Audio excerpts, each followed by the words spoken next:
Okay. So today I'm going to talk to you about VR Doodler, drawing your own reality. Did I spell that right?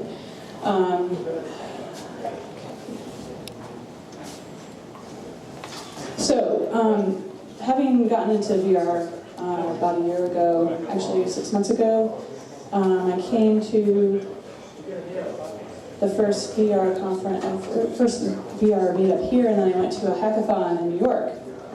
And since then, I've been really amazed at all the content and the fancy games and the cool 360. And I'm like, wow, this is really cool. You know, even Bono's into it, right? He's like got this like crazy 360 video. You know, there's amazing games made in Unity, whatsoever.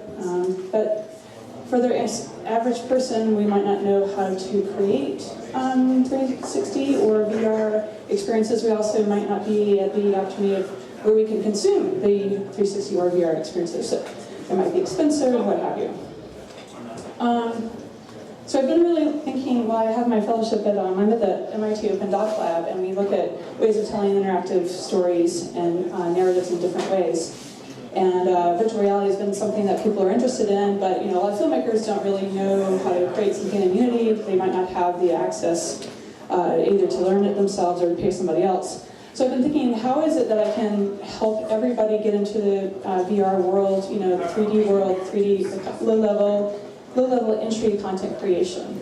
How can it be accessible and fun and easy to create a prototype? So really what I've come up with that I'm going to do a live demo in a second, but it's basically a VR tool for storytellers and artists. You might have a story in mind, or you might just have something that you want to doodle, and you can just go online to the browser and start drawing. Like right away, you don't need any fancy equipment, you don't need anything special. You just have to have like the guts to start drawing with your finger here, or you can have a tablet, whatever. And again, it's predicated on the browser. So you can use the browser to draw. You'll also eventually be able to draw collaboratively, remotely. Before I get into VR Doodler, I'm just going to tell you that I sort of played around with other ideas, like creating 360 orbs that you could upload your own content. You could upload your own video. You could upload your own photos, and it's really fun. My nieces really love it. You can play 360 video here. I don't think it's going to play. Because I loaded this stack onto a different computer. So again, it's kind of a jumble, right? It's kind of nutty looking and what have you. So I'm like, that's not really what I want to do. What I want to do is I want to be Harold and the Purple Crayon. I want to make Harold and the Purple Crayon drawings. So basically, that's what I did. This is a story about a Syrian refugee family, a Syrian family who now live in Boston. They live in Watertown. And with the mom and the son, I created a story about their travels and their art, their travails, getting from Syria to Lebanon and then to here. This is created with my VR Doodler, so you could go online and create something like this yourself once you learn the tools. It's a little tricky, it's a little beta, so it's a little glitchy, but you could do it. And I also wanted to just note to the filmmakers in the crowd that you could also import a 360 photo or video, and then you could sketch it up. You can kind of mock it up. So if you say, I want, this is the Bonneville Flats. Who knows the Bonneville Flats? Right. So they do a lot of car videos there. So say you don't have like the tools that you need. So you're like, okay, well I'm just going to sketch this car, and then I'm going to copy the car, and I'm going to copy it around, and this is the scene this is the opening scene of my car commercial. You can also use it as a tracing means. So if you're not a drawing person, you could import a photo on a flat surface, or in this case, a round surface, and trace it, get rid of the photo, and then you have like this cool line drawing. So I'm going to give a live demo here. And also, I'm going to do the demo afterwards, and I have an iPad that has the story of the boy narrating, and I also have where you can actually draw.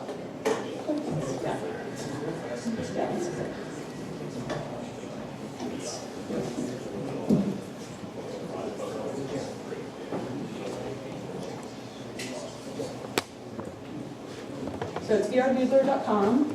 All of you can go on there now if you want. tomorrow or today or later after some beers. And what it's going to do, hopefully, is going to load the content that I've given it, like you just saw there, the drawing. And let's just make sure. Oh, there it goes. Okay, so here is the story world that I was telling you about. Okay, so you see the story world, right? This is all done just with a line drawing. And what I like about it is that you can give a sense of the scene, you can give a sense of the space, and you can use it to tell a story. So what this does is going to look a little crazy, but I'm going to show it to you. So this is actually an animation, so it'll play the line back to you, so you can get a sense of a kind of a cinematographic feeling. Turn that off. So anyway, so it has automatic drawing potential, kind of like that's an animation tool, so it's not really an animation tool. And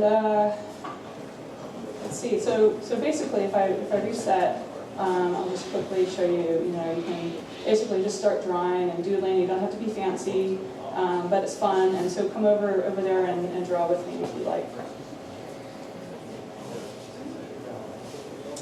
That's a live demo, and then thank you. So please follow me on vrdoodler.com on Twitter. Come play, and if you're a JavaScript 3.js coder, please come talk to me also. And this was me at Tribeca, giving sort of the demo of the story of the boy. Thanks to VR Kicks for giving me the headset. Although you can use it with Chrome, you can use it with a Google Cardboard. And last but not least, MIT is hosting a VR conference Friday the 6th and Saturday the 7th, so come talk to me again if you'd like to come. So that's it.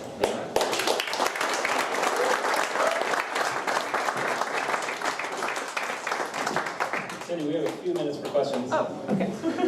We're actually only 2 minutes behind schedule. I will say amazing. Wow, amazing. Okay. Do you have questions? Yeah. Are you, right now with the way that you do the animation playback, are you doing anything for controlling how the camera is playing? Are you able to, as you're drawing, set the camera to move these positions and then adjust that? It's called vaporware. Eventually, I'd like to be able to keyframe the camera, give you the ability to track the camera and decide what kind of dolly it would be on. Yeah. But right now, it's just doing that magic sine, cosine kind of thing. And then also on top of that, would you consider doing anything with motion control if you can actually go on the 3D space? Yes, and the gyroscope is, I guess, the easier thing, and the accelerometer on the mobile is a little bit harder because of the drift. So right now, the creation tool is really just in the laptop. So we can talk. Yeah. And this is experience. You see that the story animates, and you just come over and pop some earphones on you, and we can talk about it. Yeah. Are the drawings, as you do them, exportable to different formats? Yes, or sir. They're importable object files, and they import into Blender, and it's amazing. And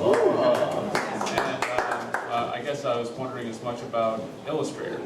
So if I were to lay out a city block in Illustrator, could I import it into your file format or get it from your file format to Illustrator? If it's a wavefront object file, yes. If it's a vector graphic, I think there might be some library tools that we could use in JavaScript or 3.js, or maybe tweak them with something, but I haven't done it. One more question? If you were to import in an external model, how would you factor in the line drawing out? So what it does, it just sort of does line segment, and so we just kind of I just kind of say line segment number 1, go through line segment. So you said you could import images, and you mentioned tracing. You could theoretically import images and use them in your story. Yes. Yeah. Well, so the aesthetic around this is really that's about line drawings. Yeah. And so I'm kind of saying right now, I'm saying no, let's not do photos and stuff. Let's bring in the photos. You can trace them, and then get rid of the photo, and then have this like cool white on black kind of experience. Yeah. Have you tried like going into one of those environments, like in a Vive or something, where you just walk around and see more than just the perspective of the performer? Well, you could, but there's Tilt Brush, and Tilt Brush is amazing. And this isn't Tilt Brush, it's just something simple that like you could just like do, maybe not do on an iPad because it doesn't work, but you could do it on your laptop and you could just like make it happen and then you could send it, or if it's eventually when it's collaborative, you can send it or somebody can see it remotely right away. Just pop it into your browser and into your phone. So I feel like we don't really need the Vive. I guess, I mean, not necessarily for creating, just for experience. Yeah. Yeah. At some point, I mean, I wouldn't want to say no. All right, thank you, Cindy. Great.